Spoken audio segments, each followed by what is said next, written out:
Bienvenue dans cette nouvelle interview en studio du Média en 442. Aujourd'hui, j'ai le plaisir d'accueillir Pierre-Antoine Plaquevent. Bonjour. Bonjour. Merci d'avoir accepté notre invitation. Je rappelle rapidement que vous êtes auteur et analyste politique. Vous dirigez également le groupe de recherche indépendant Stratégica qui publie les travaux d'analystes et de politologues indépendants. On vous reçoit donc pour à l'occasion de la sortie de votre livre Société ouverte versus Eurasie, géopolitique du globalisme, paru aux éditions Stratégica. Alors cet ouvrage, c'est un peu la continuité des deux précédents. Soros et la société ouverte métapolitique du globalisme et globalisme et des populations. Dans ce dernier ouvrage, vous commencez par distinguer le réalisme du globalisme et pour cela, vous vous appuyez sur les travaux de Carl Schmitt, philosophe allemand, qui était d'ailleurs très controversé pour son appartenance au parti nazi. Pourquoi c'était intéressant pour vous de vous appuyer sur ces travaux et qu'est-ce que nous apprend Carl Schmitt ? En fait, dans ce troisième livre, si vous voulez, j'étudie un petit peu le même phénomène politique que j'ai étudié dans les deux précédents, à savoir le globalisme, le cosmopolitisme. Et dans le chapitre que vous évoquez, effectivement, je mets en regard la théorie globaliste en relations internationales avec le paradigme réaliste des relations internationales.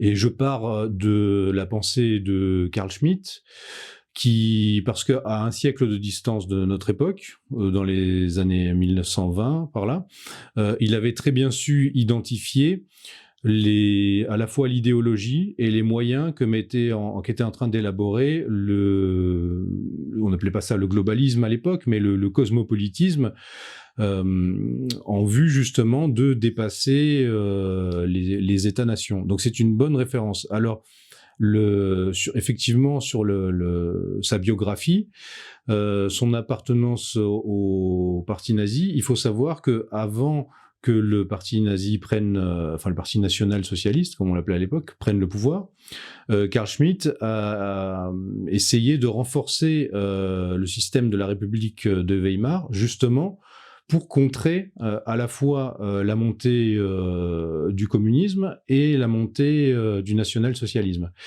Et lui, c'était un conservateur et un réaliste.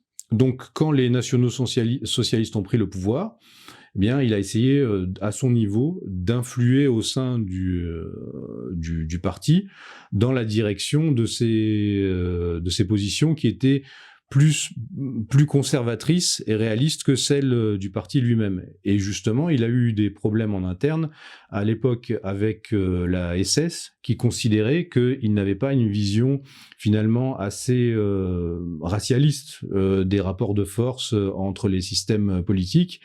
Et progressivement, il a été en quelque sorte un peu mis de côté.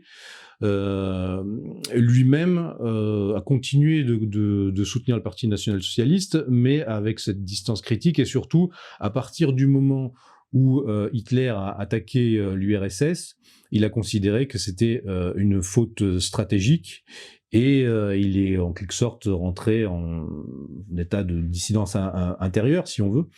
Donc, et ces travaux, après-guerre, ont été repris et ont inspiré même les rédacteurs de la Constitution de la Ve République, pour l'aspect justement tous les travaux qu'avait fait Carl Schmitt sur la souveraineté et sur le réalisme politique et les rapports entre les États-nations. Voilà, donc c'est pour ça que je pars de lui. Mais en fait, après, si vous voulez, c'est tout un courant dont lui est l'un des fondateurs, si vous voulez. Alors justement, expliquez-nous cette notion dont il parle d'anarchie interétatique comme arrière-fond du cosmopolitisme globaliste. Qu'est-ce que ça signifie ?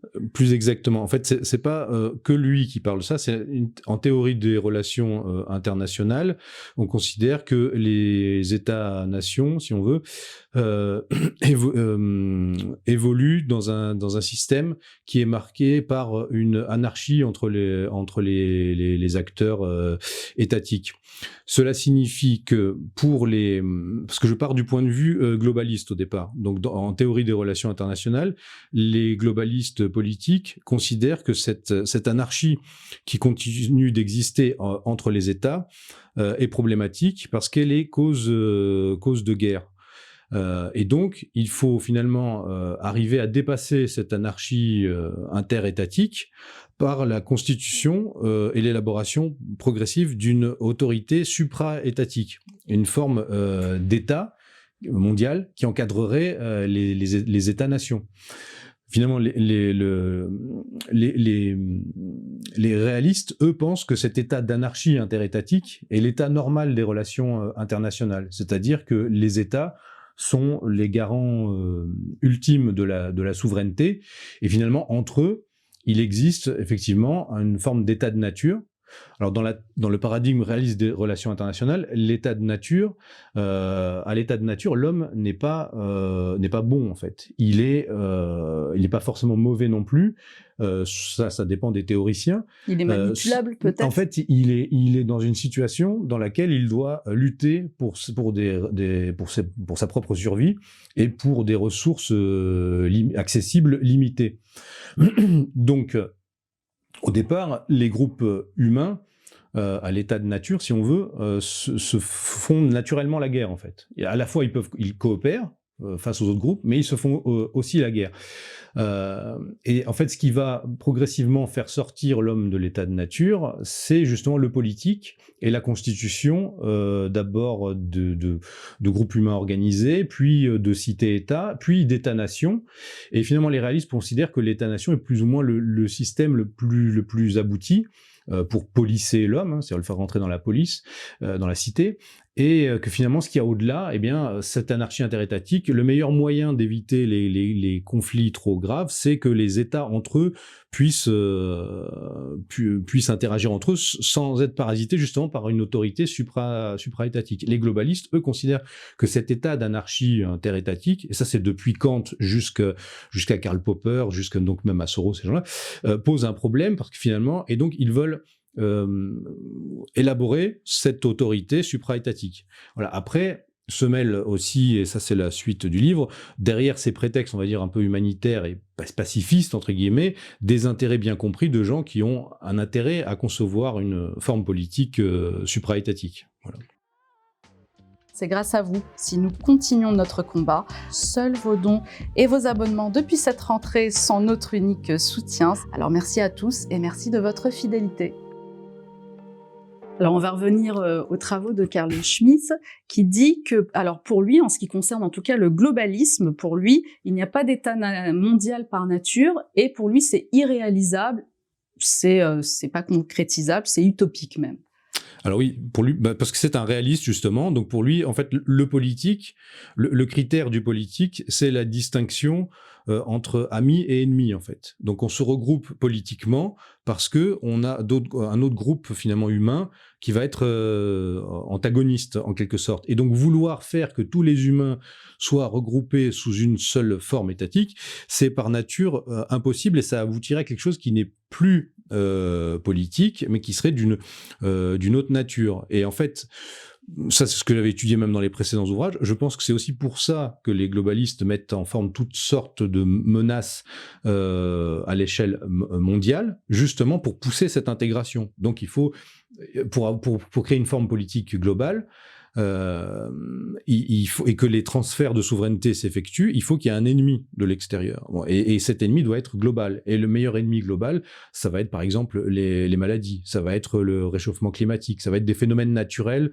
où voilà, tant qu'un ennemi, on va dire, je crois que même Carl Schmitt disait à l'époque, même tant que un ennemi presque extraterrestre ne s'est pas manifesté, il n'y a pas de moyen d'unifier la Terre en un seul groupe politique uni, parce qu'il y aura toujours des intérêts divergents. Et on le voit dans la séquence actuelle dans laquelle on rentre, c'est une séquence où justement de fracturation de cette volonté d'ordre mondial. Mais les cosmopolites ne lâchent pas cette idée-là en fait. Hein. C'est un horizon pour eux en fait. Bah c'est ce que j'allais justement vous dire parce que c'est tout le projet justement des globalistes et c'est pas un projet qui est récent et on va le voir dans votre livre parce que vous revenez quand même à la genèse de cet esprit globaliste. La société ouverte. Qui est-elle exactement quand vous parlez de société ouverte? Société ouverte, ça, c'est vraiment ce que j'ai développé dans le premier livre, justement, par rapport à la filiation de Karl Popper à Soros.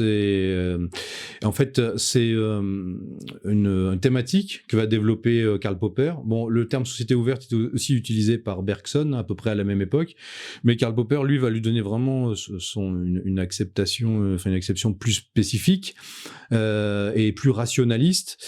Et en fait, c'est finalement la société ouverte, c'est tout ce qui est libéral, démocratique, marqué par une prédominance du commerce et du marché sur le politique, et qui tend justement vers l'unification globale. C'est le cosmopolitisme. Mais ce qui est intéressant de voir, c'est que à la fois chez Popper et encore plus chez Soros, c'est pas un contenu réellement positif, c'est surtout un contenu négatif, dans le sens que c'est un contenu critique. C'est-à-dire c'est dans le livre de la société de Popper, son livre s'appelle La société ouverte et ses ennemis. Donc ce qui définit, et là en fait paradoxalement, Popper est presque schmittien, c'est-à-dire ce qui définit la société ouverte, ce sont les ennemis de la société ouverte. Donc ce sont tous les régimes qu'on appelle maintenant illibéraux, c'est-à-dire non libéraux, quelle que soit leur nature en fait, et quelle que soit leur idéologie. Et en fait, ça, au départ, Karl Popper, c'était une vision plus théorique qu'il a élaborée justement à l'époque. Il était en exil pendant la Seconde Guerre mondiale et il a élaboré cette théorie à la fois pour contrer le communisme et le nazisme depuis le point de vue libéral. Voilà. Soros va reprendre ces thématiques-là et va en faire un peu l'étendard de son action dans le monde. Et c'est là que ça devient plus ambigu, puisque à la limite on pourrait dire Karl Popper c'est plus un théoricien, Soros c'est un activiste, et surtout c'est quelqu'un qui a des intérêts financiers et politiques bien concrets. Et donc il va utiliser cette thématique de société ouverte contre les ennemis antidémocratiques pour faire avancer ses intérêts à lui dans le monde. Donc Soros étant un spéculateur financier multimilliardaire, il va utiliser sa puissance financière pour élaborer tout un réseau d'ONG qui s'appelle justement l'Open Society Foundations, les fondations pour une société ouverte. Donc société ouverte, c'est donc planétaire. Et donc enfoncer tous les ennemis finalement de cette société ouverte et les subvertir par tout un tas de ce qu'on appelle des technologies politiques. Voilà. Et donc en fait, mais là où ça n'est pas, comment dire, en fait, c'est une vision qui tend à évacuer justement. C'est pour ça que le premier chapitre, je l'ai appelé cosmopolitique contre géopolitique, parce que c'est une vision qui tend à évacuer la réalité des rapports de force, pour nous présenter un petit peu voilà, un idéal pacifiste universel, mais porté par les gens les plus riches et les plus puissants de la planète. Donc il faut toujours se demander quels sont les intérêts qu'il y a derrière. Voilà. Et l'intérêt de remonter à Carl Schmitt et des gens comme ça, c'est pas de faire. En fait, le réalisme politique, c'est ça. C'est pas. Enfin, Carl Schmitt s'est fourvoyé en avec le national-socialisme, mais le réalisme politique, lui, c'est de voir le politique comme l'essence du politique comme le rapport de force. Voilà. Donc, rapport de force entre les différents acteurs. Et c'est ça qui compte en fait. Et tous ces globalistes veulent nous dire non, mais il n'y a pas de rapport de force. Ce qu'on fait nous, c'est dans l'ordre des choses. C'est dans l'ordre des choses que ça aille selon notre vision et en fait selon nos intérêts. Et ça cache toujours des intérêts. C'est un peu ce que les marxistes appelleraient la lutte des classes. Il y a toujours des classes en lutte et des intérêts en lutte. Et c'est ça qu'il faut arriver à voir derrière l'idéologie qui nous est imposée. Alors cette stratégie globaliste est en tout cas très structurée. Il y a tout un chapitre dans votre livre qui est consacré au CFR, le Council on Foreign Relations, qui est une agence et un réseau privilégié de l'élite politico-financière globaliste américaine. C'est aussi l'antichambre du pouvoir politique américain chargé d'assumer la continuité de son hégémonie sur le monde depuis sa fondation. Alors comment s'organise-t-il et comment fonctionne-t-il? Et ensuite, on fera aussi, parce que vous l'avez fait dans votre livre, un parallèle entre le CFR sous la gouvernance d'Obama et le CFR sous la gouvernance de Trump pour un peu Ah oui. mieux comprendre en fait. Le CFR justement va s'élaborer à la après la Première Guerre mondiale, sous l'impulsion de tous ces milieux diplomatiques, militaires qui sous Wilson avaient élaboré le traité de Versailles. Suite à ça, il fallait créer une espèce d'organe, si on veut, qui permettrait d'intégrer plus les élites donc anglo-américaines. Donc le CFR devait finalement faire, au départ, il devait être fondé un organisme commun transatlantique anglo-américain. Et finalement, comme ça, à l'époque, ça n'a pas pu être fait parce que les intérêts étaient encore, malgré tout, il y avait des oppositions d'intérêts. Ça a été scindé en deux instituts, le CFR américain et le Chatham House britannique. Les deux coopèrent ensemble. Et finalement, ça, c'est un des chapitres du livre. Je montre que les vrais décideurs de l'Occident sont à chercher au sein de ce genre d'organismes qui sont pas c'est pas des sociétés secrètes ou des loges ou je sais pas quoi, ce sont des think tanks qui sont chargés d'élaborer les stratégies en gros de conservation du pouvoir et de l'élite financière, politico-financière en Occident, et d'habiller ça de manière la plus présentable possible en quelque sorte. Et après il y a des courants différents au sein même de ces think tanks. Les gens du CFR ne sont pas forcément les mêmes que les néoconservateurs purs. Voilà, donc il y a des vrais affrontements au sein de ces groupes de pression en fait. Et donc il y a une continuité depuis la Première Guerre mondiale jusqu'à nos jours, donc pendant un siècle, de ce CFR, de l'action de ce CFR sur la politique étrangère américaine. Et il va vraiment prendre de l'ampleur au moment de la Seconde Guerre mondiale, et puis ensuite jusqu'à nos jours. Et toutes les administrations présidentielles américaines sont pleines de gens qui sont passés par le CFR, particulièrement sous Biden. Et en fait, particulièrement, on pourrait dire, sous les démocrates, mais en fait aussi sous les républicains. Et c'est vrai qu'il y a eu le moment de Trump, où là le CFR a été un peu moins représenté dans l'appareil politique. Mais en fait là il y a une vraie, si on veut, c'est comment dire, le monde politicien change. Ce genre d'organisme-là assure une continuité. C'est pour ça que, parce qu'on dit souvent, oui, mais comment le système finalement occidental fait-il à tenir avec les changements électoraux et autres. Alors, il y a une certaine instabilité, mais c'est une instabilité de surface qui touche finalement les populations. Mais le cœur de la machine, lui, ne bouge pas et n'est pas démocratique. Et il se renouvelle pas selon les principes du vote ou de l'élection. Ce qui nous est donné à voir, ce n'est que finalement, ce n'est que le personnel qui nous gère nous, mais c'est pas ceux qui gèrent le personnel qui nous gère nous. Eux fonctionnent selon d'autres modalités, voilà. Et donc je parle aussi si vous voulez, du club Bilderberg aussi, qui est un peu le pendant euro-atlantique du CFR. Et en fait, vous avez tout ce réseau de différents think tanks qui, à mesure que l'hégémonie occidentale globaliste s'est étendue, eh bien, il crée des nouveaux organismes de ce type-là. Donc, après la Seconde Guerre mondiale, a été créé le club Bilderberg pour intégrer là les élites européennes au système atlantique. Puis, dans les années 70, au moment de la guerre froide, ce fut la commission trilatérale pour essayer d'intégrer tous les pays d'Asie du Sud-Est dans cette politique de containment de l'URSS. Voilà. Et donc, et progressivement, après au moment de la chute de l'URSS, d'autres think tanks comme la Fondation Gorbatchev, le State of the World Forum ont été créés pour intégrer là le monde post-soviétique. Soros a été très actif à ce moment-là, justement pour développer son réseau dans ces pays-là. Maintenant, tout ce système-là s'est grippé dans ces pays, mais le but des cosmopolites reste le même.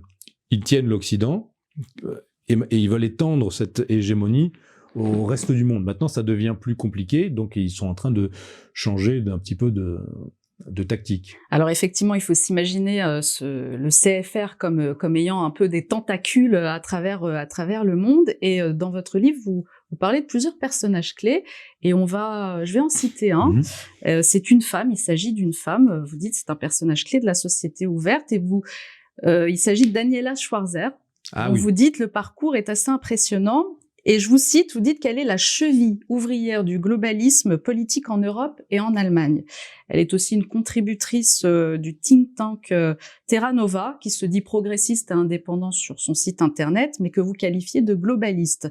Alors un mot sur cette dame, Daniela Schwarzer, et aussi sur Terra Nova, qu'on connaît quand même bien, assez bien. Oui, mais alors justement, ça c'est un exemple de personnel politique qui n'est pas connu en fait du grand public, mais qui a une plus grande influence que finalement les hommes politiques élus, et qui est passé un petit peu du monde à la fois de l'Open Society, puis qui dirige le German Council on Foreign Relations, qui est la version allemande européenne en fait, si on veut. Donc parce qu'il y a le CFR américain, puis le European Council on Foreign Relations, le German Council on Foreign Relations. Donc tous ces instituts visent à capter les élites, en fait les ressources, parce que la première ressource d'un pays, ce sont ses élites, ces élites formées en fait, à les capter, à leur proposer une carrière finalement, et en fait à en faire un réseau en fait. C'est pour ça que moi je vois plus les choses en termes d'affrontement de réseau. Et je vois beaucoup les choses comme ça en fait. C'est souvent même un peu, on va dire, par rapport à la sphère un peu dissidente en général. Et moi je vois pas les choses en termes tellement de bien et de mal. Enfin après il y a le bien et le mal en soi, mais dans le politique c'est le rapport de force. Et il faut bien intégrer ça pour ne pas se faire même manipuler. C'est-à-dire, tout est rapport de force dans le champ politique. Et en fait dans le champ politique c'est pas les gentils et les méchants, c'est les puissants et les impuissants, dans le sens les capables de faire quelque chose et les incapables de faire quelque chose, parce que le terme de puissance dans le champ des relations internationales est central, puisque c'est la capacité de pouvoir interagir avec les autres acteurs et d'imposer ses objectifs. Voilà. Ces gens-là ont trouvé le moyen de subvertir le politique classique et le jeu des puissances classiques par tout cet ensemble de réseaux justement, et en jouant aussi sur cette idée de société civile contre pouvoir politique quand c'est nécessaire. Et donc c'est assez habile. Et bon, cette dame que vous avez citée, Daniela Schwarzer, elle est l'une des multiples personnalités qui est dans ce système-là. Mais effectivement, on voit que, par exemple, on la retrouve dans différents organismes clés. Donc on voit qu'il y a certaines personnalités qui ont une vraie responsabilité dans ce qui se passe et sont plus impliquées ou plus importantes que d'autres dans le rôle qu'elles assument. Alors une autre personnalité aussi clé, c'est Peter George Peterson, qui a été président, lui, par contre, du CFR de 1985 à 2007. Et le Los Angeles Times écrivait en 2012 dans un article qu'il était le milliardaire le plus influent des États-Unis devant George Soros. Oui. Alors c'est aussi quelqu'un qu'on connaît un peu moins. Bon, aujourd'hui il est décédé depuis 2018. Alors ça a été quoi son rôle de personnage influent Justement, lui en tant que président du CFR, c'était quelqu'un qui coordonnait beaucoup de cette vision globaliste. Alors bon, quand le New York Times dit est-ce qu'il est plus puissant, plus influent que Soros, ça concrètement j'en sais rien, mais ça montre bien sous tout cette opacité et ce milieu. En fait, c'est comment dire, nous on évolue dans une certaine sphère et eux dans une autre en fait, et ils ont élaboré des outils pour finalement progressivement prendre le contrôle sur les systèmes dans lesquels nous vivons et dans lesquels eux nous font vivre et nous amènent progressivement selon leur vue. Alors on peut dire bon, le politique ça a toujours été ça, c'est des minorités qui agissent dans le sens de leurs intérêts, mais là le problème c'est en fait tant que ces minorités ont un projet qui ne rentre pas complètement en opposition avec le bien commun du plus grand nombre, mais bon, finalement, tout le monde s'arrange de ça, et puis oui, il faut bien qu'il y ait des décideurs. Quand les décideurs ont un projet qui est complètement opposé, voire nuisible à l'intérêt du plus grand nombre, là, ça commence à poser un problème. Après, effectivement, ce qui est problématique, c'est que les gens, en fait, on est plongé dans la confusion et on ne voit pas bien qui coordonne tout ça. Et c'est ce que j'essaye de faire un peu dans mon travail. Normalement, après, une fois que ce travail a été effectué, moi, ça fait des années que je travaille sur ces sujets-là. Des gens comme Youssef Indy, comme d'autres, travaillent sur ces sujets-là.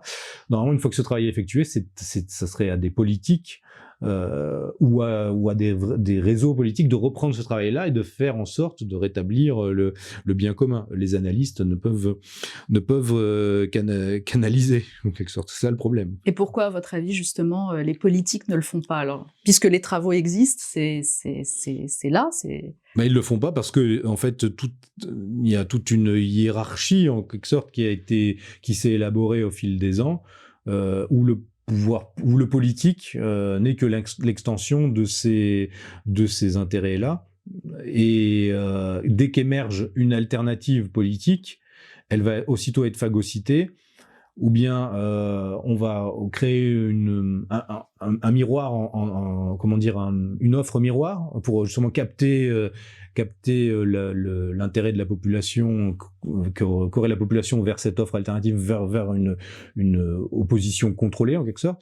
Donc c'est très compliqué et tout ce qui existe, hein, bon, ça, maintenant je suis arrivé à cette conclusion-là, tout ce qui commence à exister de manière significative est aussitôt pénétré, subverti, et a en son sein des agents d'influence qui font le travail du réseau mère en quelque sorte. Hein. Donc c'est le problème, il est là. Donc effectivement, mais pour autant, vu les actions qui sont entreprises de transformation progressive mais permanente de la société, dans l'intérêt de ces élites, eh bien, on le voit, et ça s'est accéléré avec le Covid, une part significative de la population qui comprend qu'il y a un problème. Maintenant, transformer ça politiquement, c'est autre chose. Mais par contre, déjà, soi-même comprendre qu'il y a un problème et finalement rentrer en quelque sorte, déjà être prêt à un moment donné à être en état de sécession, même déjà cognitive avec ce qui se passe, c'est déjà le premier pas pour gripper leur système en fait. On va revenir rapidement sur la question d'opacité du CFR, parce que vous soulignez le caractère secret, notamment des réunions qui sont généralement interdites aux journalistes. C'est le Bilderberg. Plus. C'est plus le biais. Oui. Alors après, le CFR fonctionne comme un think tank, donc il est réservé à ses membres, avec un niveau d'adhésion, enfin, je dirais assez élevé, quoi. Enfin, il faut payer assez cher pour faire partie de ces clubs-là. Mais le Bilderberg, l'opacité est encore plus grande, puisque même quasiment aucun journaliste n'est autorisé, sauf un ou deux médias. Enfin, c'est vraiment. Et par exemple, l'an dernier, on parlait, je sais plus si c'était le G20 ou je sais plus qui s'était réunis au même moment, et on parlait que de ça, mais au même moment se réunissait en Europe même, à Lisbonne, je crois, le club Bilderberg, qui donc depuis 1953, je crois, ou 55, je sais plus maintenant, réunit effectivement tout le Gotha. C'est un petit peu comme en France, c'est pour ça que vous avez tout ce monde des think tanks. En France, vous avez par exemple le club le siècle, les dîners du siècle, qui réunissent des membres du monde politico-médiatique, des affaires, et qui se réunissent pour coordonner en quelque sorte leurs actions. Bien, le Bilderberg, c'est ça, mais à une échelle encore plus grande et encore plus intégrée, avec vraiment des travaux auxquels doivent assister les participants. Et voilà, donc c'est très dur de savoir ce qui se fait réellement, ce qui se décide ou pas. Dans quelle mesure ce sont des organes, comment dire, vraiment de coordination des actions des gens qui y participent ou pas. Voilà, donc donc moi j'étudie ça avec les informations auxquelles j'accède, mais c'est quand même, j'étudie ça depuis le point de vue qui est le mien, c'est-à-dire un simple citoyen qui s'intéresse à ces choses-là et qui n'est pas partie prenante de ça. Donc, et là, à nouveau, lutte des classes en quelque sorte. Eh bien, moi, j'ai le point de vue de ma classe sociale, en fait, qui s'interroge sur ce qui sont ces décideurs et ce qu'ils font pour nous. Voilà, donc c'est au départ, moi, l'analyse que je fais est une analyse politique. C'est-à-dire c'est même du fait de l'impuissance politique que j'en suis arrivé à analyser vraiment ce qui se passait, parce que je me disais, en fait, toutes les alternatives qu'on va essayer, ça ne marche pas. Donc, comment fonctionne ce système? Et là, j'ai commencé à essayer de le déconstruire, en fait. Et dans ce cas-là, ça s'apparente plus à une société secrète, alors? On peut le voir comme ça, oui. Mais après, je pense qu'il y a différents niveaux d'intégration de ce système-là. Et dans ce livre-là, c'est vrai que je rentre pas trop sur les aspects là qui seraient vraiment de société secrète ou là je parle de ce qui existe, en fait, de ce qui est revendiqué, en fait. Après, avec le Bilderberg, effectivement, on commence à rentrer dans un domaine qui est réservé. Après, que l'État, enfin, comment dire, que les systèmes de pouvoir sont toujours opaques, voire secrets. C'est obligatoire, en fait. Mais tout dépend de quelle est la nature de ce secret. Si c'est un secret qui vise à protéger l'ensemble du système contre des systèmes hostiles, c'est pas la même chose si c'est une cabale de gens qui se sont réunis pour prendre le pouvoir selon leurs intérêts à eux.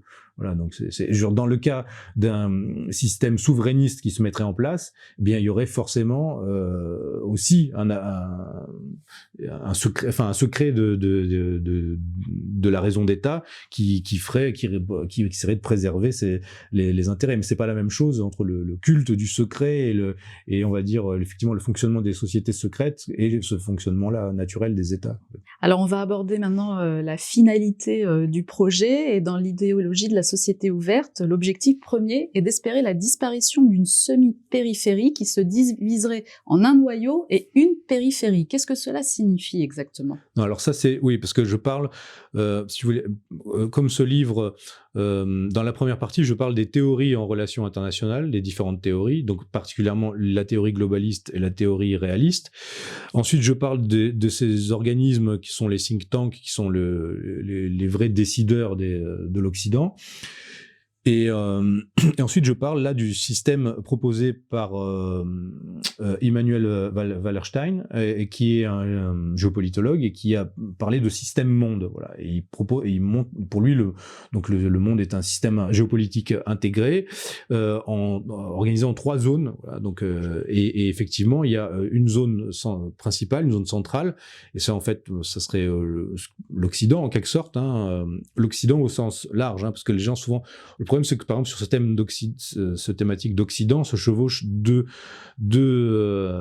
perceptions. Il y a l'Occident, je dirais, classique, auquel on pense. En fait, ça serait finalement l'Europe, et puis le monde, les colonies de l'Europe américaine, si on veut. Et puis, il y a l'Occident, réellement, l'Occident politique, comme l'appelle maintenant, comme on l'appelle par exemple en Russie. Et l'Occident politique, ça n'est pas ce n'est pas la civilisation européenne. C'est déjà, c'est centré sur l'Atlantique, c'est le couple anglo-américain, et puis c'est tous les intérêts stratégiques de ce couple anglo-américain, dont l'Union européenne. Voilà, là on voit en ce moment les accords qui ont été passés entre Union européenne et Nouvelle-Zélande sur l'échange de production agricole et autres. Bon, ça c'est typiquement une volonté de renforcer l'intégration occidentale de l'Europe, voilà, parce que l'Europe pourrait avoir une destinée différente.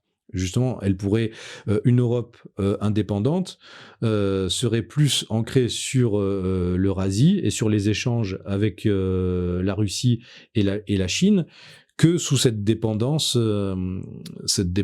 anglo-américaine.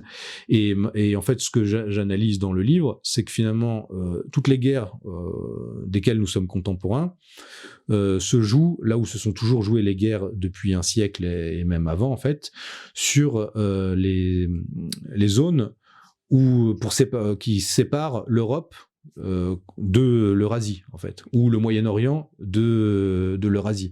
Donc si on se place à l'échelle justement du système monde, on voit que pour les mondialistes, la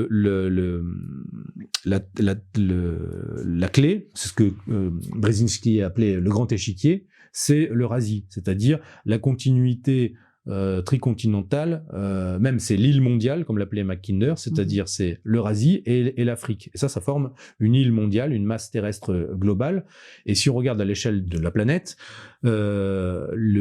l'Occident politique réel est finalement périphérique, c'est-à-dire le couple anglo-américain, puis ses alliés stratégiques, Australie et autres, sont extérieurs à cette île mondiale. Et ils doivent absolument avoir des têtes de pont et s'arrimer à cette île mondiale pour tenir le système monde. Voilà. Et tout l'enjeu est là. Et toutes les guerres qui se déroulent, elles se déroulent toujours finalement à la frontière, à la ligne de fracture entre cet Occident politique et cette île mondiale. Et on le voit en Ukraine, maintenant en Palestine, les tensions à Taïwan, tout ça c'est tout le long d'un pourtour eurasiatique qui court de l'Atlantique à l'Asie du Sud-Est, et là où les globalistes doivent faire en sorte que ce que les géopolitologues anglo-saxons appellent le Rimland, c'est-à-dire tout ce pourtour asiatique, ne s'arrime pas avec le Heartland qui est tenu par la Russie et la Chine. Alors justement, vous parlez de Mackinder, je vais citer quand même ce qu'il a résumé lui à son époque. Alors je rappelle qu'il était spécialiste britannique de la géopolitique, il a vécu fin 19e siècle jusqu'à la mi-20e siècle. Voilà, après il est mort après la Seconde Guerre mondiale. Voilà, donc il dit, voilà, je cite, « Qui tient l'Europe orientale tient la Terre centrale. Qui tient la Terre centrale domine l'île mondiale. Qui domine l'île mondiale domine le monde. » C'est ce que vous venez de donc l'île mondiale, c'est la continuité Europe-Asie et l'Afrique. Et toutes les guerres, on voit les guerres dans le Sahel, c'est toujours et tout ça a été très bien conceptualisé par Mackinder et ses successeurs, parce qu'ils ce sont vraiment les penseurs de l'hégémonie en fait. Et ce qui est intéressant, c'est de voir que Mackinder, en fait, il y a un cycle finalement dans l'hégémonie globaliste en fait, c'est-à-dire qu'on passe alternativement de l'impérialisme au cosmopolitisme. Voilà. Et quand le cosmopolitisme rentre en crise, eh bien là, c'est l'aspect impérialiste qui revient. Et là, on le voit à notre époque, on est en plein dedans. C'est-à-dire le cosmopolitisme, le monde de la fin de l'histoire qui nous était vanté depuis la fin de l'URSS, donc de 91 jusqu'au début du 21e siècle, eh bien ce monde, cette hégémonie-là, rentre en crise. Donc ce cosmopolitisme un petit peu à visage humain, heureux, justement sorosien, est en crise. Donc maintenant, on rentre de nouveau dans la phase de crispation et impérialiste, comme exactement à l'époque de Mackinder finalement. Et là, les rapports de force vont être de plus en plus difficiles à masquer par le discours pseudo-humanitaire de la société ouverte. Alors, on va parler maintenant de l'Eurasie. C'est l'autre partie de je vais peut-être anticiper un peu sur le... Non, c'est très bien, c'est très bien. C'est très bien. Que fait-elle pour s'opposer à la société ouverte? Et je vais citer une petite phrase de votre livre où vous dites « Le grand échiquier, c'est précisément l'Eurasie, là où se joue le destin et la forme de l'ordre mondial. » Oui. Parce que c'est en Eurasie, donc à l'échelle de ce méga continent, si on veut, parce que dans la perception globaliste et anglo-américaine, c'est vraiment, même les Anglais déjà sont une île par rapport à cette masse mondiale, et donc en fait, comment tenir pour les puissances thalassocratiques, comme les avait appelées Carl Schmitt, donc puissance de la mer, comment tenir cette terre, cette masse terrestre globale? Eh bien, en prenant pied sur le long du pourtour eurasiatique et sur ces véritables sous-continents que sont l'Europe, le Moyen-Orient, l'Inde, l'Asie du Sud-Est, et qui sont en fait les territoires historiquement, économiquement les plus dynamiques, les plus riches, de là où sont sorties les principales religions du monde. Et donc il faut empêcher que ces zones stratégiques ne s'arriment en quelque sorte et ne coopèrent avec le centre, le cœur, donc c'est pour ça qu'il parlait de Heartland, le cœur terrestre de cette masse eurasiatique qui est tenu par la Russie et par la Chine. Alors le Heartland se déplace aussi un peu selon les intérêts et l'ennemi justement de la société ouverte de l'époque, puisque pour Mackinder, c'était en fait le principal, c'était d'empêcher la jonction Allemagne-Russie, par exemple. Et donc, comme à notre époque, donc comme avec la guerre en Ukraine, il fallait créer une marqueterie d'États tampons entre Allemagne et Empire russe, et puis ensuite et donc par exemple le cauchemar un peu stratégique des globalistes fut le pacte germano-soviétique, où là était neutralisé en fait la guerre intra-eurasiatique, et les deux principaux pôles de puissance se faisaient un accord de non-agression. À ce moment-là, ça devenait très problématique pour les intérêts thalassocratiques en Eurasie. C'est pour ça qu'un Carl Schmitt, par exemple, ou des conservateurs comme Carl Schmitt ont pu soutenir à ce moment-là les nationaux-socialistes, parce qu'ils pensaient que finalement, derrière leur idéologie qui se voulait révolutionnaire, ils allaient devenir réalistes.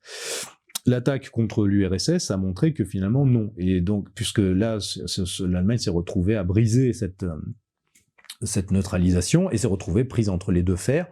Et là, on voit aussi, là c'est intéressant, il y a beaucoup d'études qui sortent maintenant sur ça, sur l'anglophilie en fait, et même l'américanophilie en quelque sorte un peu d'Hitler, qui finalement se disait toujours, bon, les Occidentaux et les Anglo-Américains vont comprendre que nous, les Allemands, finalement, on est dans le même camp face à l'Asie, et finalement, ils vont se ranger à nous, ils vont accepter ce partage du monde. Mais évidemment, ils ne l'ont pas accepté, et ils ont juste fait ce qu'ils font à toutes les époques, c'est-à-dire ils ont joué l'un contre l'autre, et ils ont soutenu les soviétiques pour prendre les nationaux-socialistes à revers, mais dès que la défaite nazie a eu lieu, eh bien la guerre froide a reprise entre les deux blocs, parce que c'était le nouvel ennemi là, reculé vers l'URSS. Voilà. Et à chaque fois, il faut empêcher la jonction entre les puissances eurasiatiques principales. Alors, quels sont les pays ciblés par la société ouverte en Eurasie ? Et à notre époque, justement, la jonction stratégique, c'est entre Union européenne et Russie et Chine. Voilà, donc ça c'est clair. Idem sur ce qui se passe au Moyen-Orient. Un mois avant le déclenchement de l'attaque du Hamas, il y a eu la signature de couloirs stratégiques parallèles aux routes de la soie, qui là partirait de l'Inde, passerait par les Émirats arabes unis et arriverait jusqu'au port d'Haïfa en Israël, et ensuite via Haïfa vers l'Europe, avec des couloirs de transit, y compris énergétiques, de production dite d'hydrogène. Et là, les globalistes sont en train de rentrer dans dans la phase de confrontation dans laquelle ils sont. Ils vont essayer de jouer la carte de l'Inde contre la Chine. L'Inde qui est à la fois dans les BRICS et à la fois très proche des Américains, et qui donc va être, les Anglo-Américains vont essayer de jouer sur l'Inde contre les BRICS, contre la Chine. Et en fait, c'est pour ça que tout est rapport de force, parce qu'il n'y a pas de et une autre chose importante à comprendre, c'est dans un système où existe l'arme atomique, l'arme nucléaire, il y a l'idée de la destruction mutuelle assurée. Donc aucun des acteurs stratégiques du système monde ne peut finalement aller jusqu'au bout de son projet, si on veut, parce que il y a cette problématique de la destruction mutuelle assurée qu'il n'y avait pas en 45. C'est pour ça que les Occidentaux ont pu aller très loin. Ils étaient les seuls à détenir l'arme atomique. Si l'Axe avait eu l'arme atomique, ils auraient été forcés de négocier, et il y aurait peut-être eu une forme de guerre froide entre la partie du monde tenue par l'Axe et l'Occident. Donc cette question de l'arme atomique est clé. Et la prolifération nucléaire fait qu'on voit que les États qui sont attaqués frontalement, comme la Syrie et autres, sont des puissances non nucléaires. Les autres États vont être subvertis de l'intérieur et par d'autres technologies politiques. Donc dans ce système où aucun des acteurs ne peut prendre le pas complètement sur les autres, tout est un rapport de force permanent de tous avec tous, quoi. Alors, est-ce qu'on peut parler du cas de la Birmanie, qui est un pays convoité par George Soros d'ailleurs, et vous dites que ce pays a un intérêt géopolitique en quoi ? Ben justement, de la même manière que c'est un pays du Rhineland eurasiatique, et qui, alors là, comme à Gaza, hein, il y a des ressources gazières et pétrolières importantes au large de la Birmanie. C'est aussi une zone clé de la production et du trafic de drogue dans le monde, le deuxième après l'Afghanistan. D'opium. Voilà, donc là aussi, et de production de méthamphétamine et autres. Donc c'est parce que sinon il y a les guerres pour les flux énergétiques, il y a les guerres pour les ressources, même pour les flux humains en fait, pour les ressources stratégiques que sont les flux humains et le trafic d'humains, et les guerres pour le trafic de drogue et l'accaparement des centres de production et d'acheminement de drogue. Ben, la Birmanie est un territoire clé là-dessus où étaient impliqués donc les réseaux Soros depuis longtemps et où ils ont été chassés depuis l'arrivée de la junte militaire pro-chinoise. Donc là, on a et là, c'est une reproduction au XXIe siècle de ce qu'il y avait au XIXe siècle entre les Britanniques et déjà la Chine avec les guerres de l'opium. Les populations asiatiques ont gardé la mémoire de ces guerres-là ou du siècle, de ce que les Chinois appellent le siècle de l'humiliation. Donc ils savent très bien qui ils ont en face. C'est-à-dire que nous, les populations européennes, on ne sait pas qui nous gouverne. Et donc, on comprend mal, là aussi, le différentiel même avec ces autres populations qui... le problème là, c'est que nous, en Occident, nous sommes... souvent, c'est ce que je dis aux gens on va dire extérieurs un peu à l'Occident politique, je veux dire, mais nous, les premiers occupés, c'est nous. Alors ça, c'est comment ça... En Russie, ça, ils le comprennent assez bien, même les discours de Poutine vont dans ce sens-là, mais les Européens sont les premiers occupés par la puissance occidentale. Ça se voyait moins dans la phase ascensionnelle économique. Maintenant, depuis quelques années, ça se voit toujours plus. Et clairement, on a le même ennemi en quelque sorte. Mais il est plus difficile à identifier qu'un impérialisme classique, parce que justement, il a mis en place toutes ces technologies politiques et ces outils. Et là, c'est dans le premier livre, je parlais beaucoup de ça, de cybernétique et d'ingénierie sociale pour se dissimuler, en fait. On va revenir un petit peu sur la Chine. Quelle est la position de la société ouverte face à ce grand pays? Vous dites que Klaus Schwab entretient de bons rapports avec le président chinois Xi Jinping, alors que George Soros ou Steve Bannon sont en totale opposition avec le pays. Qu'est-ce que cela traduit en fait?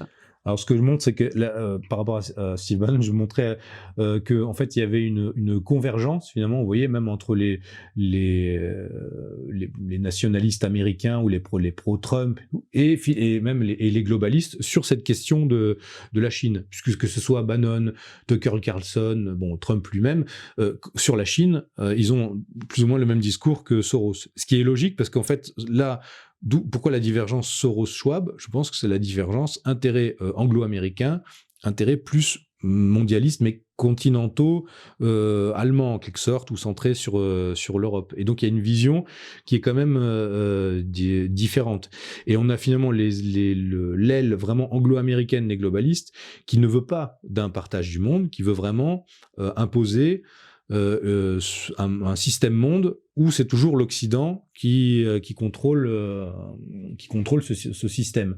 Et puis on a des globalistes qui seraient plus, quand on lit même dans le fameux livre de Schwab, la coécrit avec Malray, la grande réinitialisation, il parle à la fin d'une vision quantique de la géopolitique, où finalement presque chaque puissance a un peu sa manière de voir les choses et qu'il faut arriver à essayer de rentrer là-dedans. Donc ça n'est pas évidemment pas la multipolarité, mais c'est une vision qui est déjà plus multilatéraliste que celle des anglo-américains ou de celle des sociétés ouvertes, où il y a le bien d'un côté, et c'est le libéralisme universel, et puis les sociétés, et la société ouverte et ses ennemis. Voilà. La Chine, en tant que système autoritaire, avec un parti unique et un État qui est au-dessus de la société, c'est un ennemi de la société ouverte, point. C'est tout en fait. Qu'est-ce que ça signifie quand on parle de ces divergences entre les uns et les autres? Est-ce que ça signifie que au sein des globalistes même, qu'il n'y a pas vraiment d'idéologie unifiée, que chacun un peu agit en loup solitaire? Est-ce que ça Non, en fait, c'est qu'il y a leur idéologie, et puis, mais il y a surtout les intérêts. Et là, les intérêts, vous pouvez avoir, quand on voit que même, ça a toujours existé, la chrétienté ou l'islam ou les grandes religions peuvent avoir la même vision au départ, et puis ça se divise, ça se fracture malheureusement en intérêts divergents. Les globalistes n'échappent pas à cette règle, que chacun veut la meilleure part du gâteau, et que c'est pas les intérêts, on va dire, d'un globaliste allemand sont pas forcément les mêmes que ceux d'un globaliste anglais ou israélien, ou voilà. Donc c'est forcément, il y a aussi des divergences. Après, là où ils sont forts, c'est qu'il y a une convergence face aux ennemis souvent. C'est-à-dire que quand même, la Seconde Guerre mondiale a montré ça. C'était que dans un moment très critique, où là, finalement, les globalistes risquaient de perdre leur hégémonie, ils ont su se coordonner face aux rivales stratégiques de l'époque. Voilà. À notre époque, c'est plus compliqué parce que, comme je vous disais, il y a cette problématique que les rivaux stratégiques ont l'arme nucléaire aussi, et on n'est plus dans une configuration où, en fait, qu'est-ce qu'ont agité en permanence les cosmopolites depuis 1945 ? C'est le souvenir du national-socialisme et donc et de cette idéologie suprémaciste. Là, on n'est pas ils sont plus face à des rivaux qui prétendent avoir une idéologie suprémaciste. En fait, et même on le voit avec ce qui se passe en Israël, de plus en plus, on voit de quel côté serait le suprémacisme. Il est du côté occidental, en fait, avec cette partie qui va devenir de plus en plus problématique à gérer pour les cosmopolites, c'est le suprémacisme israélien. Donc et en face, vous avez des gens qui sont plus, alors que la société ouverte a un discours d'inclusion, vous avez finalement maintenant presque un cosmopolitisme alternatif qui se développe, qui est cette vision chinoise, et même russe en partie, d'un monde organisé par pôle de puissance et où chaque civilisation serait respectée. Alors après, on peut dire oui, c'est que du discours, derrière, c'est quand même des rapports de force très matériels, mais déjà au niveau de, on va dire, la prise sur le réel qu'ils vont avoir par l'idéologie, ça devient plus compliqué. Donc on va rentrer dans une période de crispation où l'Occident va être, c'est ce qu'on voit là en Israël, sur ses marges, ça a commencé en Ukraine, en Israël c'est pareil, va devoir avoir un discours de plus en plus agressif, en fait. Et donc le masque du cosmopolitisme va tomber de plus en plus et puis va devenir complètement inefficace. Alors revenons un moment sur la Chine et Oui. Notamment sur la politique du gouvernement chinois concernant la population et la docilité des citoyens chinois. Oui. Est-ce qu'elle n'est pas dans un esprit, est-ce que le gouvernement n'est pas dans un esprit un peu globaliste justement ? Quand on voit les actions menées, la docilité du peuple... En Chine, vous voulez dire ? En Chine, oui, en Chine. C'est pour ça que je pense que les gens comme Klaus Schwab aiment beaucoup la Chine, parce qu'ils se disent « Ah, ça serait bien d'arriver à faire un système hybride un petit peu entre notre système et puis ce système de contrôle social poussé. » Après, comment dire, je connais pas assez le fonctionnement interne de la Chine pour pouvoir juger exactement si ce qu'on nous présente est exactement aussi coercitif que ça, et surtout dans quelle mesure, par exemple, si on regarde ces systèmes des points sociaux, oui, le crédit social, par exemple. Voilà, en Europe, moi je veux pas vivre comme ça. Mais après, je ne suis pas chinois, donc c'est pas à moi de juger si le système de crédit social en Chine, il correspond à ce que veulent les Chinois ou pas. Et déjà, est-ce que c'est vraiment un système de crédit social? Si vous perdez des points parce que vous ne vous êtes pas occupé de votre grand-mère ou autre chose, c'est pas la même chose que si vous perdez des points parce que vous n'avez pas mal trié vos déchets ou que vous avez pris trop de fois la voiture. C'est pas exactement la même chose. Donc tout dépend de ce qu'on met là-dedans déjà. Après, moi, l'infantilisation du citoyen par une espèce de système qui remplace presque Dieu, bon oui, moi je suis contre, mais moi j'étudie l'affrontement entre différents justement systèmes. Je juge pas de savoir s'ils sont bons ou mauvais. Moi je sais ce que je veux pas chez moi. Après chez les autres c'est différent. Mais ce qui est sûr, c'est qu'il y a une différence de gouvernance qui pose problème aux mondialistes entre le système occidental et le système eurasiatique, si on veut, en quelque sorte. Parce que dans le système occidental, la finance et les intérêts justement globalistes des banques ont pris complètement le pas sur le politique, et c'est eux qui donnent la forme politique à tout l'ensemble du système. En Eurasie, c'est encore l'État qui est au-dessus en quelque sorte, et qui quand même est l'arbitre. On le voit en Russie, on le voit en Chine, encore plus en Chine, et c'est lui qui va trancher. Donc ça pose un problème déjà systémique, on va dire, à l'intégration mondialiste, puisque comme je vous disais, leur but c'est quand même un État supra-étatique, et quand bien même si les Chinois, eux aussi, veulent arriver à une idée d'État supra-étatique, admettons, il va y avoir une concurrence entre les deux. C'est ce qui s'est passé pendant la guerre froide. Les deux systèmes étaient internationalistes, mais chacun pensait avoir un meilleur système que l'autre. Le système capitaliste libéral a gagné sur le système soviétique, donc l'internationalisme libéral a gagné, mais maintenant, là, on a d'autres systèmes alternatifs et en concurrence. Voilà. Et dans un monde en plus polypolaire, donc ça rejoint ce que vous disiez au départ sur Carl Schmitt. Pour Carl Schmitt, c'est impossible d'arriver à un système cosmopolitique intégré. Et peut-être qu'on arrive à cette échéance-là, l'impossibilité d'arriver à un système cosmopolitique intégré, en même temps l'impossibilité de revenir à un système complètement basé sur les États-nations, et donc on va arriver peut-être à une espèce de système intermédiaire, justement multipolaire, organisé plutôt par blocs continentaux. Quant à la France, dont on n'a pas du tout parlé là jusqu'à présent, qu'est-ce qu'on peut dire, elle qui vit sous le joug de la société ouverte, qu'est-ce qu'on peut en dire? Si on le voit à l'échelle des blocs géopolitiques, la France, elle est dans l'Occident politique. Que ça nous plaise ou non, en fait, c'est pour ça que le souverainisme est ce qui pose le plus problème finalement aux mondialistes, parce que voilà, il faut pas que les puissances qui ont été intégrées dans ce système cosmopolitique occidentalo-centré commencent à vouloir s'émanciper. Et donc c'est pour ça que la France, elle doit rester sous le giron mondialiste. Et c'est pour ça que sa souveraineté est détricotée systématiquement. En fait, il y a un paradoxe français, c'est que en 40, la France avait perdu la guerre. Grâce à l'action de Gaulle et du souverainisme français, en fait, elle s'est retrouvée à la table des vainqueurs, mais toujours avec une position intermédiaire entre les deux blocs.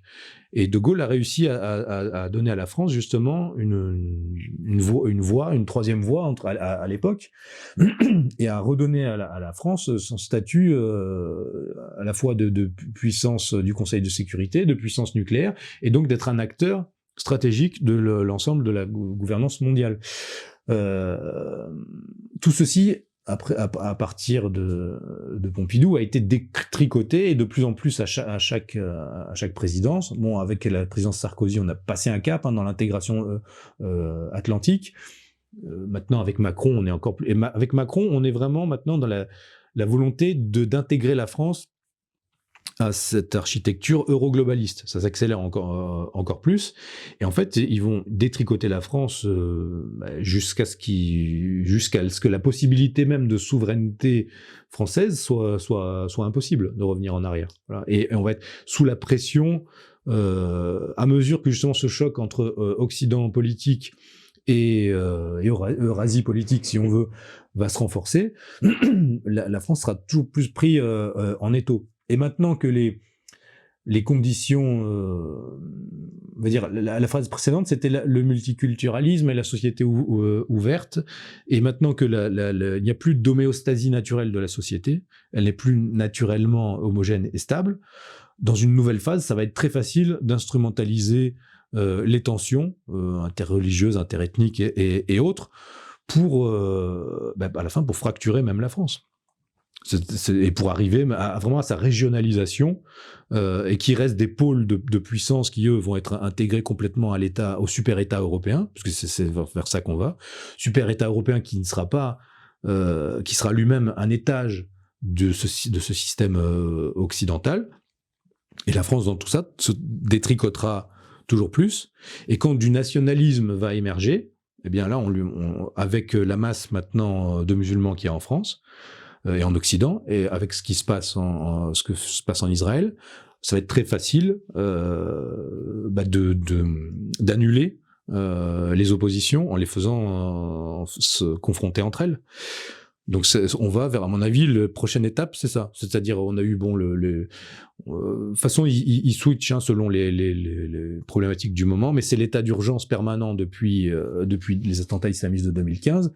Donc c'est soit l'état d'urgence sanitaire, soit l'état d'urgence à cause du terrorisme, soit là, ça sera l'état d'urgence à cause du climat. Bon là, ça marche moins bien, c'est plus aléatoire.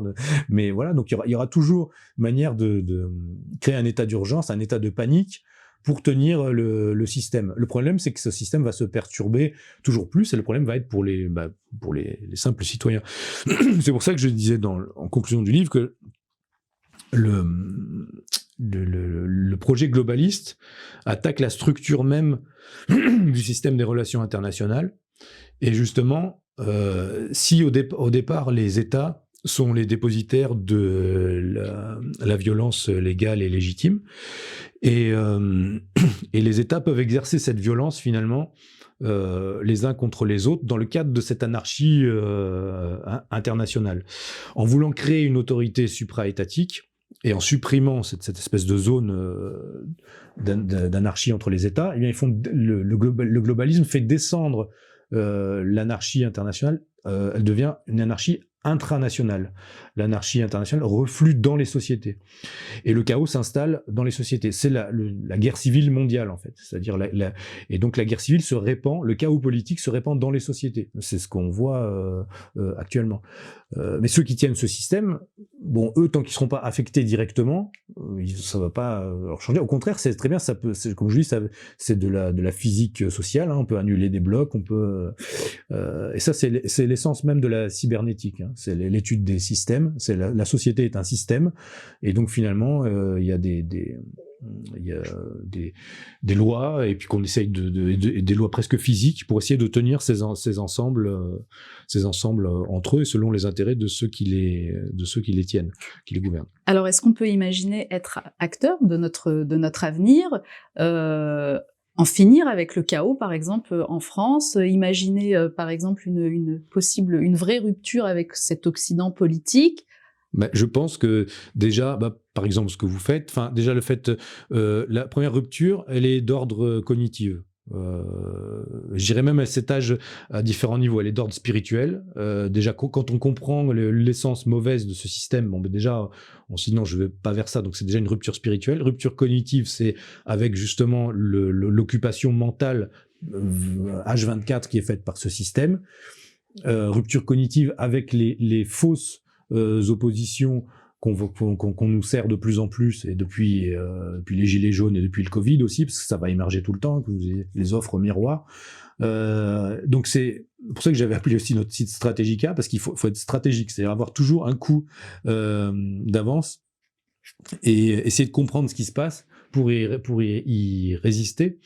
Et voilà. Et après, dans une phase plus chaotique, mais justement d'être un peu lucide, ça va permettre peut-être d'éviter, dans la phase Covid, ça a permis d'éviter de se faire empoisonner, par exemple. Moi je me rappelle au début, beaucoup de gens me disaient mais non, c'est trop gros et tout, et puis le fait de savoir déjà à l'avance de quoi ces gens-là sont capables, permet d'anticiper les mauvais coups et de pas foncer. Il va falloir vraiment devenir tous stoïciens, c'est-à-dire savoir retenir nos émotions, en fait, c'est-à-dire non, avant de réagir, pourquoi je devrais réagir à ce qui se passe. Et dans tout, c'est comme ça, en fait, parce que on va être de plus en plus poussé à ça. Donc il va falloir se tenir sur ça. Et après, au niveau, on l'a vu pendant le Covid, c'est ça qui était intéressant, c'est que malgré tout, quand le système, pendant le Covid, c'était clair. Ils ont créé un système où ça a créé des blocs politiques. C'était presque à l'inverse des Gilets jaunes. Les Gilets jaunes, c'était les dissidents qui se mettaient une couleur pour se révolter contre un système. Et là, c'était l'inverse. C'est le système qui vous mettait une couleur, qui vous mettait le masque, qui vous forçait, qui vous mettait un signe discriminatoire à tout le monde. Et ceux qui refusaient ça, finalement, devenaient de fait un bloc politique transcourant, en fait. Je pense qu'on va aller, dans les années à venir, toujours plus vers ça. Voilà. Et ils vont essayer, comme ils ont vu avec le Covid, que quand il y a quand même une masse de gens qui est réfractaire, ils vont essayer de contourner par la bande et tout. Et je vous dis, pour moi, la prochaine étape, à mon avis, tel que c'est parti, c'est l'extension des affrontements intercommunautaires en Occident même, de manière à. Et alors là, c'est pareil. Je connais des identitaires et autres qui se disent ah mais ça y est, ça va être la possibilité de sortir de la société multiculturelle et enfin d'arriver à une position plus nationale et tout. Non, parce que ça va être quand il y a des affrontements ou autres, la masse des gens a juste peur. Enfin, c'est comme ça. On a vu pendant le Covid, la masse des gens veut la stabilité. Et donc, quand le berger a lui-même introduit le loup dans la bergerie, avec les islamistes, avec autres, en fait, la masse, s'il commence à y avoir des affrontements et autres, elle va aller du côté où est le pouvoir, quelle que soit la forme de ce pouvoir. Et en fait, ça va servir juste à ça. Il n'y aura pas d'affrontement, de guerre civile globale entre les blancs d'un côté, les autres de l'autre. Ça va pas être comme ça. Ça va être beaucoup plus hétérogène et chaotique que ça. Et en fait, je pensais à ça parce que la guerre civile, c'est quand même un truc de pauvre, en fait. Parce que quand vous allez, même dans les quartiers riches ou dans les villes où il y a de l'argent et tout, en fait, ça sera toujours assez calme, parce que c'est la vraie frontière à notre époque, c'est l'argent. Donc il faut faire attention à ces thématiques-là, parce qu'ils vont viser en fait à renforcer une oligarchie qui n'est plus légitime, qui en fait peut finalement s'effondrer sur elle-même. Eh bien, elle peut se renforcer par ce chaos dirigé, en fait. Avant de terminer, Pierre-Antoine Plaquevent, j'aimerais vous faire réagir sur le conflit au Proche-Orient. Très rapidement, à l'heure où nous enregistrons cet entretien, un accord a été passé entre Israël et le Hamas pour un cessez-le-feu de 4 jours contre la libération de 50 otages en échange de 150 prisonniers palestiniens. Que pensez-vous de cette trêve alors que les bombardements ont déjà fait plus de 14 000 morts, dont 5 800 enfants ? Je pense, comme beaucoup d'observateurs, que cette trêve, de toute façon, en fait, si on regarde l'histoire de Gaza et puis de la Palestine depuis 1948, bon, en fait, c'est une guerre permanente avec des trêves, donc ça serait qu'une trêve de plus dans une action. Ce qui est intéressant dans la phase actuelle, c'est que l'exceptionnalisme israélien devient toujours plus difficile à tenir. Et on assiste quand même en direct. C'est un petit peu comme si tout le monde avait un smartphone dans les années 40 et avait pu assister à l'assaut du ghetto de Varsovie par les nazis. Enfin, je veux dire, c'est un peu de cet ordre-là, sauf que maintenant, ce sont des Israéliens qui font ça. Donc là, l'exceptionnalisme moral sur lequel s'appuyait Israël, ça commence, ça va être de plus en plus difficile à tenir. Et en fait, ce que je vous dis, c'est la continuité pour moi de ce qui se passait en Ukraine, en fait, parce que finalement, et d'ailleurs les liens même entre le nationalisme galicien de l'ouest de l'Ukraine avec un certain sionisme politique dont est issu Netanyahou lui-même, sont avérés, puisque le père de Netanyahou était lui-même secrétaire de Jabotinsky, qui est le fondateur du courant du sionisme révisionniste, qui va donner le Bétar, les terroristes de l'Irgun, et ensuite le Likoud. Donc, et dans les années 20, Jabotinsky a soutenu Petliura, un nationaliste ukrainien qui était accusé par la communauté internationale de pogrom, et il l'a soutenu parce qu'il y avait des accords prévus entre Petliura et Jabotinsky. Donc on voit qu'il y a une filiation qui existe toujours de notre époque, de cette époque à nos jours.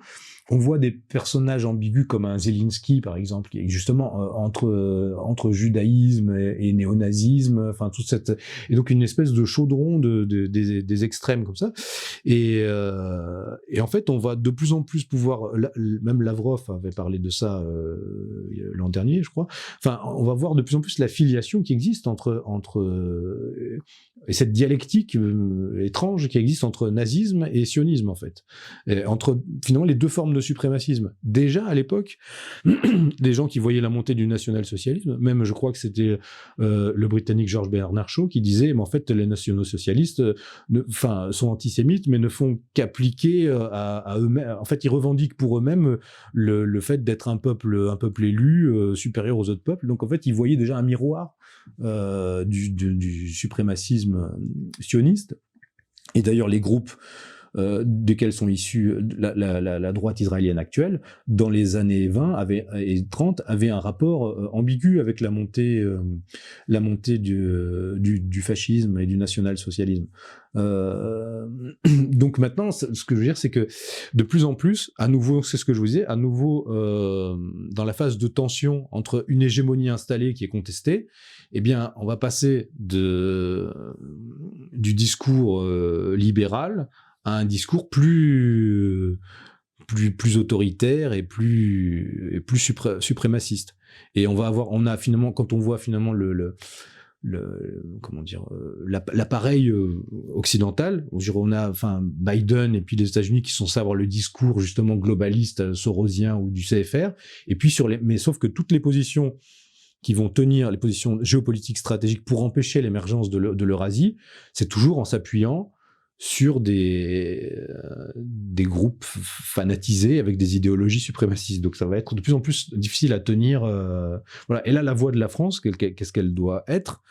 C'est la voie gaullienne, quoi, du réalisme politique et du retour à la souveraineté stratégique. Et, oui, et c'est ça aussi, ce qu'on assiste. Il faut vraiment sortir de en tant que Français, c'est insupportable, cette injonction entre, je me rappelle au tout début du conflit, Tsahal qui publiait sur les réseaux sociaux, ou bien vous êtes avec les terroristes, ou vous êtes avec Tsahal, voilà. Et puis, en gros, c'est ça qu'on nous propose. Mais c'est dialectique sommaire qui est toujours la même, hein. C'est toujours le bien, le mal, la société ouverte et ses ennemis. Bon, là, voilà. Mais sauf que là, c'est pas la société ouverte, là, c'est le suprémacisme pur. Donc, ça va être difficile à tenir. Et nous, en tant que Français, on doit refuser cette dialectique. On doit refuser de voir des gens comme Goldadel donner des leçons à Villepin. C'est juste inacceptable. On doit refuser ces espèces de... Et en fait, on doit s'extraire des vociférations et des cris et de l'émotionnel pour être justement au niveau de la souveraineté, en fait. Et la souveraineté, c'est ça, c'est déjà être au-dessus des différentes factions dans un État. Et donc voilà. Donc ça, moi je le développe au niveau analytique. Après, il faut que des politiques ou des gens... Mais je pense que ça finira quand même par émerger, parce qu'à force... ce qui maintient aussi le système, c'est cette période transitoire dans laquelle nous sommes entre une société libérale de consommation et puis l'appauvrissement et le système, on va dire, d'esclavage numérique dans lequel ils veulent nous faire rentrer. Plus les gens vont s'appauvrir, et moi je pense que d'ici à... Pour l'instant, on le voit pas encore. On a les oppositions contrôlées, on a tout ça et tout, mais tout ça va marcher de moins en moins. Et je pense d'ici moins de, peut-être 5 ans, quelque chose comme ça, on va voir émerger des nouvelles formes politiques complètement anti-système et qui balayeront même ce qui se passe de par l'imprévu. Voilà, moi je crois aussi à ça, l'imprévu dans l'histoire. Enfin, un mot sur une information qui a été annoncée par l'agence Reuters et très peu diffusée. Il s'agit des licences d'exploration de gaz fossile accordées à des entreprises internationales au nombre de 6 par Israël. Qu'est-ce que ça dit ? Ça dit ce dont on parlait tout à l'heure, c'est les réserves énergétiques stratégiques au large de Gaza, qui sont un enjeu majeur. Et comme je vous disais, il y a ce projet aussi de relier... en fait, c'est les nouveaux corridors énergétiques. Et ce qui se passe, c'est qu'il y a une lutte concurrentielle entre le système des routes de la soie proposé par la Chine et la Russie, et puis l'Occident qui se dit ils vont être trop dépendants de la Chine et de la Russie et qu'il faut développer son système alternatif d'approvisionnement de l'Europe. Donc c'est assez clair, hein. On a attaqué Nord Stream pour nous couper de cet arrière-fond énergétique. Là, maintenant, au Moyen-Orient, c'est la même chose. Faut savoir que avant la guerre actuelle, il y a eu une guerre commerciale et économique, par exemple, autour du port d'Haïfa, qui est donc un terminal stratégique des routes de la soie, et aussi de ce nouveau couloir géoéconomique que tentent d'établir les Américains, l'Inde, Israël et les Émirats arabes unis, qui est l'IMEC. Voilà. Et donc il y a le port d'Haïfa, dans 2022, je crois, les Chinois avaient fait des investissements massifs, et en 2023, ce sont les Indiens qui ont racheté quasiment tout le port. Et donc on voit l'affrontement un peu de ces voies d'approvisionnement énergétique, et le but des Israéliens, c'est aussi de relier Haïfa et toute la côte jusqu'à Gaza, et de faire une espèce de Gaza leur pose problème, puisque là il y a, et donc finalement ils ont contribué à faire s'installer une autorité politique qu'ils pouvaient diaboliser, et maintenant ils vont s'appuyer sur ça pour épurer la zone, et puis pour progressivement pousser les gens à partir, et qui sait si effectivement avec l'aide des autres pays arabes, on ne trouvera pas une solution pour reloger les survivants, et puis en même temps, ça serait qu'ont fait les autres pays arabes depuis 1948. Tout ce qui a été tenté, a été toujours a échoué, ou ceux qui ont tenu tête ont été empêchés par les autres. Donc, c'est, on va dire, le nationalisme arabe qui s'était développé en miroir du nationalisme européen, et dans le même état que le nationalisme européen. Et finalement, c'est ça que, si on était vraiment politique, là je dis ça pour les nationalistes français, si on est vraiment politique, on doit comprendre en fait qui nous occupe, et là c'est là qu'on rejoint Carl Schmitt, si le critère du politique c'est la définition de l'ennemi, qui est l'ennemi stratégique actuellement, et il faut garder ça en tête si on veut être politique. Si on veut être juste dans l'émotionnel ou se soulager, on se défoule sur les réseaux sociaux et autres, mais si on veut garder le critère politique, on va toujours garder en tête quel est l'ennemi stratégique. Voilà. Merci beaucoup Pierre-Antoine Plaquevent, merci d'avoir été notre invité. Je rappelle le titre de votre livre, Société ouverte versus Eurasie, géopolitique du globalisme, aux éditions Stratégica. Et je vais vous inviter à signer notre livre d'or, si vous êtes d'accord. D'accord, bien sûr. Merci. En attendant, je voudrais rappeler que le Média en 442 est un média créé par le peuple et pour le peuple. C'est un média entièrement libre et indépendant. Nous ne bénéficions d'aucun financement extérieur, d'aucune subvention. Seuls vos dons libres et vos abonnements pour bénéficier de programmes exclusifs sont notre unique soutien. C'est grâce à vous si nous continuons notre combat. Alors, pour que perdure cette aventure, soutenez-nous. Merci à tous et merci de votre fidélité. Merci.